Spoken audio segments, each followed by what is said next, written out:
So it's Friday, so it's time for Poets. Some of us know that as Push Off Early, tomorrow's Saturday. But in this context, it's the Perioperative Enhancement Team. Inspired by Dr. Sol Aronson and the team at Duke, a selection of clips to get us thinking about the next steps in providing world-class perioperative care. You'll find the full lectures in our back catalogue, or join us at the upcoming Perioperative Practicum for expert discussions, business case tips, and hands-on workshops. Go to www.ebpom.org and look for our international programme of perioperative practicums. Top Bed Talk. Part of the evolution of, there's a lot of enthusiasm for enhanced surgical recovery, which is fantastic at the moment, but the experience elsewhere in the world has been that what follows next is this greater embracing of perioperative medicine. That, Sol, you've already been doing a lot of that at Duke under the guise of POET, which can you tell us a little bit more about that? Poet? Sure. So, firstly, you must all understand and give deference to the fact that we're really into acronyms here at Duke. And there's going to be a whole alphabet soup of them that I'm going to be espousing in the next few minutes. But to begin, POET is an acronym that stands for the Perioperative Enhancement Team. I think in addition to it just being warm and fuzzy, it really embraces the importance of a team-based approach to all of these things that we all are, very sensitive to delivering on in the evolving world of healthcare.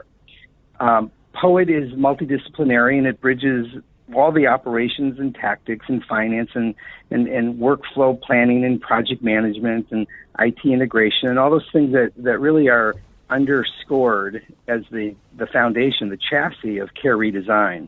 And it brings all those competencies together to, evaluate the traditional ways that we've been doing things, to blow things up and redesign them in a way that makes more sense, but with a sensitivity to a risk-bearing healthcare world. And we integrate, obviously, finance and administrative factors and forces into that.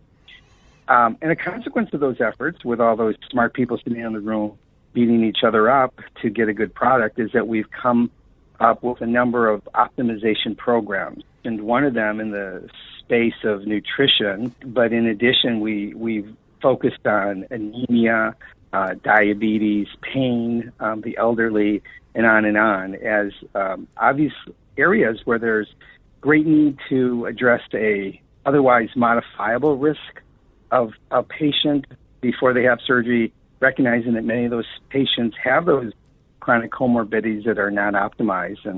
And so the fundamental philosophy is that we believe everybody who needs surgery should have surgery, but they shouldn't have surgery until they're ready to have surgery. And it sounds as though Duke as an organisation has embraced all of this, because there's often quite a tension depending on the different healthcare systems there as to how these things are monetised, how the pie's cut up, etc. But it seems as though your leadership there has really got behind this whole endeavour. I think that's a really good point, and it shouldn't be understated. I think the things that we're, describing that we're doing or proposing that we continue to do are not profound, and one could argue that we should have been doing that decades ago.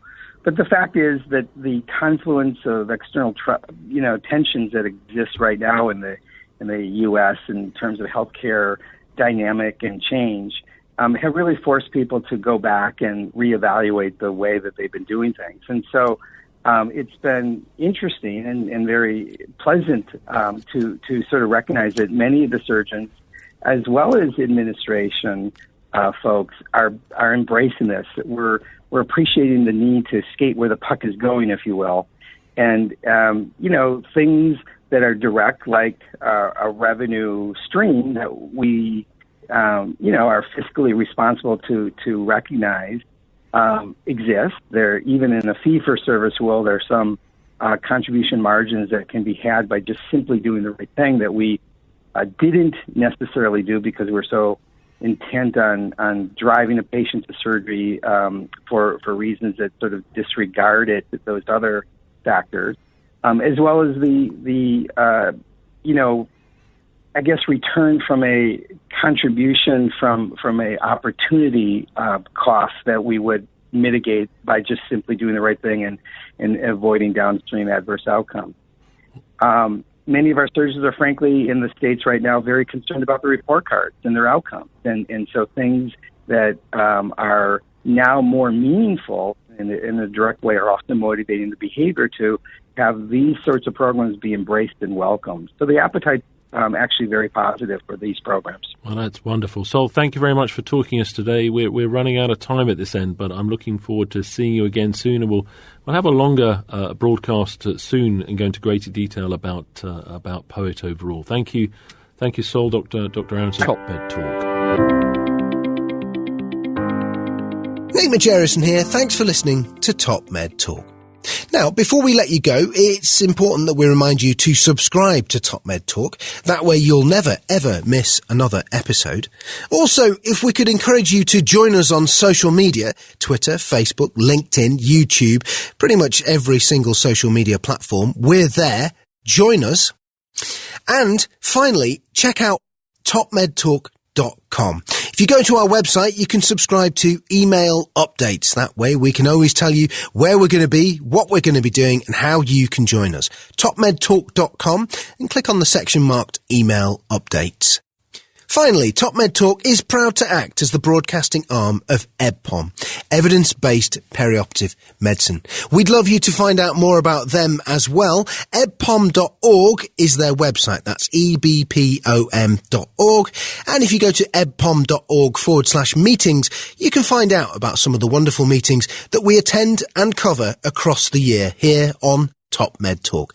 That's ebpom.org/meetings.